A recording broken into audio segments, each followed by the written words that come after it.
We've got a special guest who's going to be joining us this morning. Sherilyn Monroe Gustav. She is CADDP, National Project Coordinator for St. Lucia. And I want to say a special good morning to the wonderful lady joining us. Good morning. How are you this morning? I am fine, thank you.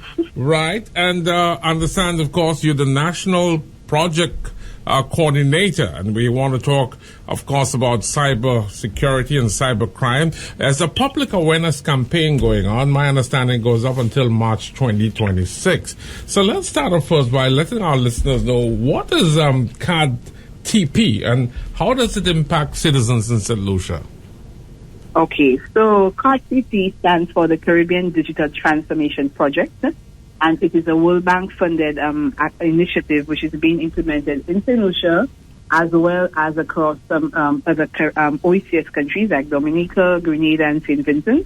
Here in St. Lucia, it falls under the Department of the Public Service, specifically the Division of Public Sector Modernization. So this project, I mean, as many persons may be aware, government is quite advanced in terms of its digital transformation and digital modernization initiatives. Many persons may have heard of DigiGov. And the CADDP, really what it does is kind of serves as to address some of the gaps that government may have on their journey to digital transformation. So we support everything from legislation and policy frameworks.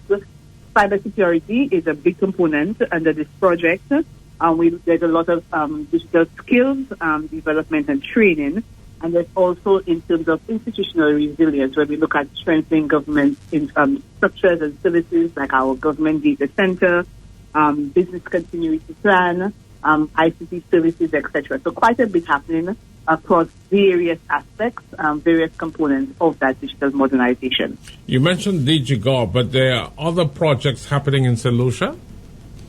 Yes, well, DigiGov would be, I guess, in terms of the modernization of services, DigiGov would be maybe the one that's more cross-cutting, but within the various other organizations, we are looking to do various activities. For example, under CADDP, we are sponsoring the ELAN, modernization of the ELAN registry. So we're taking the ELAN online, and this is happening under CADDP. So, and across, like I said, across the various ministries, there are various initiatives that are going on right now. So I think this is why, for us, cybersecurity is at the top of our list, because, of course, as you now move services online, there is this need for persons to become more aware of what is going on around them.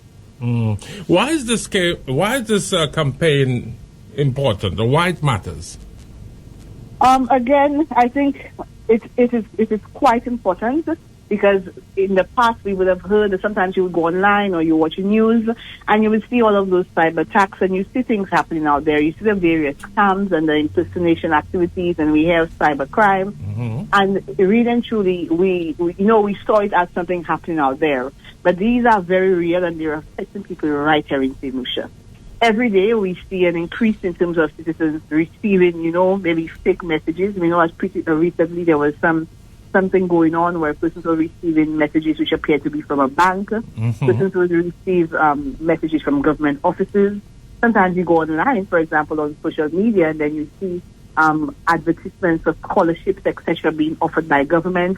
So fraudulent links that look genuine, or messages that you come across on social media that kind of trick people in terms of sharing their personal information. So, I mean, sadly, we've had persons who have fallen prey to this already. So this is critical for us because it's something that is now closer to home. Now, what simple protective steps should citizens take? Because, I mean, some citizens, when it comes to their password, it's so simple, it's so easy. To avoiding that suspicious links, and some would see links and they will still open it even though it does not relate to them. So what sort of protective steps should citizens take? Yeah. So I think really and truly, when you think of the campaign, what our kind of slogan now is stay smart and stay safe. Okay. So you mentioned passwords, and passwords are the ones, I guess, persons, avoid simple options. So persons will look for, things like 1, 2, 3, 4, 5, or they use their own name, or they use their children's name. The card numbers. Their card number, their birth date. So we ask persons to avoid those, and that you try to get a good password that is at least 8 to 12 characters, and we ask for a combination of letters and numbers and symbols, something that is not easily, that will be quite difficult to hack. And we also advise persons to not reuse the passwords. I think as a lot of us get older, we tend to forget, and we think it's too many passwords, so we tend to reuse passwords across accounts, and that's an issue, because if you get hacked on one account, then you become more vulnerable to becoming hacked. Two-factor authentication, that is critical. I'm not sure if persons are aware of it, but it adds an extra layer of security by requiring that some code be sent to your phone or your email.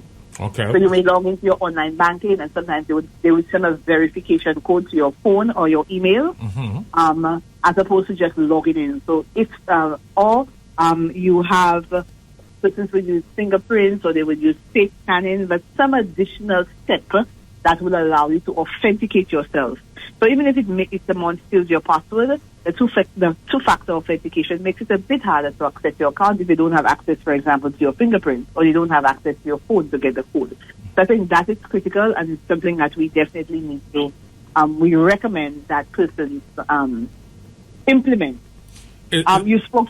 Is that across the board in St. Lucia, in terms of the banking system, in terms of other organizations, the two-factor, what do you call it, authorization in terms of? Yeah, two-factor authentication. It's something that most of the financial institutions use. I really can't speak to all of them, but I know that, and it's something that is highly recommended. So I think that most persons, even now, certain applications that you would use to certain services, then they require. But sometimes it's optional. So you find that persons don't read it, or even when they may figure it's a border, so they don't even bother to do it.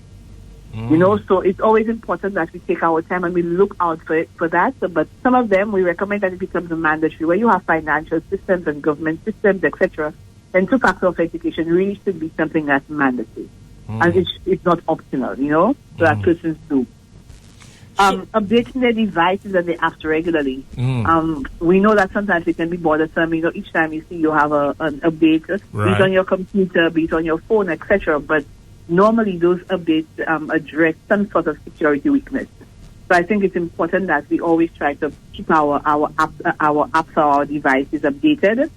And I think the biggest one of the biggest ones, is in terms of using public Wi-Fi networks. So we love that. We love that. Free. We love that. Yes. Even if we have data on our phones, we go somewhere and there's access to Wi-Fi. We're always looking for that free Wi-Fi.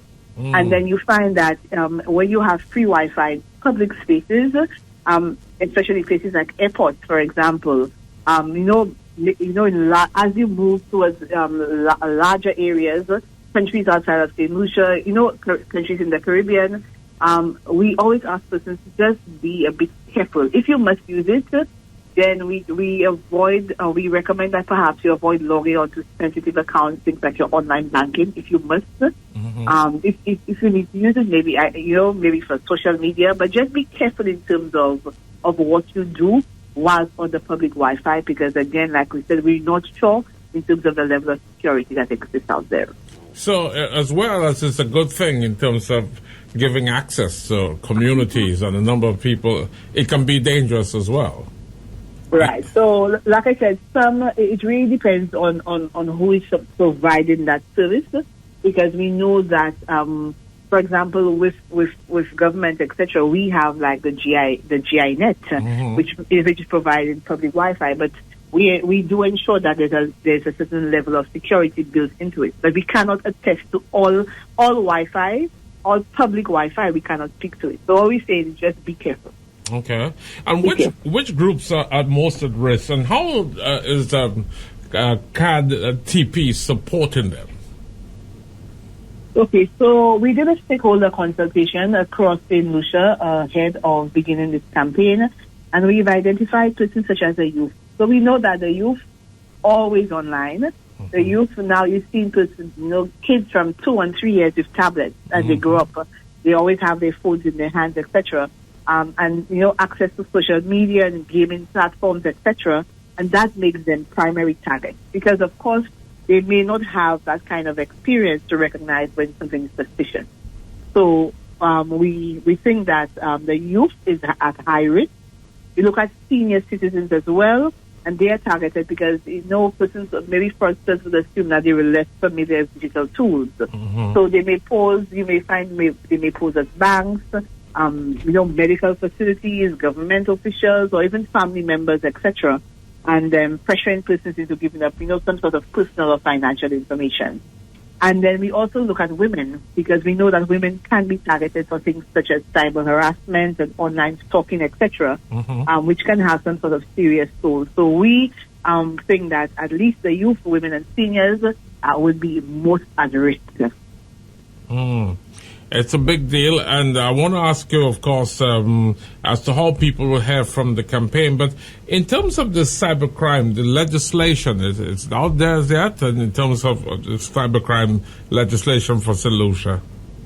Currently, it does not exist. We have various other types of legislation which addresses some components of cybercrime. Mm-hmm. But under CARTCP, we are actually in the process of updating the legislation, and we will be ensuring that there will be dedicated legislation for cybercrime here in St. Lucia. Okay. But like I said, there are various legislation that speaks to it in pieces, but we want to tie the whole thing together, and we're hoping that CARTCP is going to be able to do so. Wonderful. And how do people hear about from the campaign? Of course, you're with us, and I'm thinking that this is not going to be only one such interview. We'll be back to talk a little more. But in terms of the campaign that goes up until March, what are the plans in terms of getting folks to know about some of the things that we're talking about here this morning?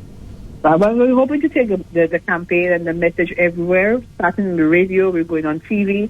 We're hoping to target the schools and various community events, and also on our social media platforms such as Facebook and Instagram. Mm. And where okay, you're saying? Oh, I was saying that we have our dedicated site, www.cartcpconnect.org. Mm-hmm. Or persons can follow us on Facebook and Instagram at CARTCP Connect. These platforms will carry videos and various resources to assist persons in remaining cyberspace. So. And how and where one can report in terms of the cyber incidents in St. Lucia? Right now, via the police, the Royal St. Lucia Police Force, persons can report. There is a dedicated cybercrime unit. Government is in the process of, under the CARTCP, we will be funding a national cyber incident response team here in St. Lucia. Okay. So we're hoping to bring that on pretty soon. But in the meantime, we recommend that persons contact the Royal St. Lucia Police Force where it happens, and it may be associated to a financial institution, and we also ask persons to make the reports there as well. Because you would find that the financial institutions, most persons would have some sort of dedicated cybercrime unit that we ask them to also report it there as well. So there's no such department for that within the government at the moment? At present, there is no cybercrime department. So this is what we're establishing under CARTCP. We will be doing a national governmental cyber incident response team. So we're in the process of commencing the establishment of that. And that is such an important thing to do because, yes, as you say, it's growing and more that you have, of course, folks connecting to the internet, and a number of business places are adding, of course, online, especially now, and other things you pay for your card or what have you, is something, yes, that people should be aware of. Mm-hmm, definitely. All right. Finally, from you for us this morning, and there's a lot of information you've been giving us this morning, but we just want to let the listeners, just to recap for our listeners who probably join us late this morning. For me, what I want to leave persons with is cybercrime is real, and it's growing in St. Lucia. Every message that you receive, every link that you click, and every password that you can use can either protect you or it can expose you. And that's why we are calling on all citizens to take charge of their digital safety. And we recommend, again, our call to action is to stay smart and stay safe. The campaign is more than just about raising awareness. It's about building a community of what we call digital defenders. Because when you protect yourself, you also help protect your family, your neighbors, and your co-workers. So again, stay smart by being able to recognize the various types of, scams and attempts out there, and stay safe by practicing some of the tips that we have shared with you today.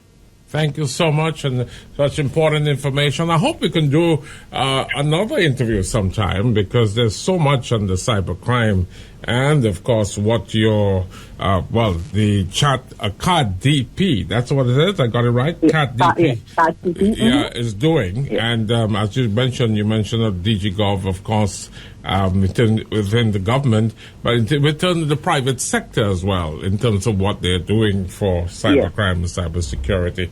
So I want to thank you so much for joining us this morning, and we look forward to chatting with you again sometime pretty soon. And definitely. Thank you very much for having me.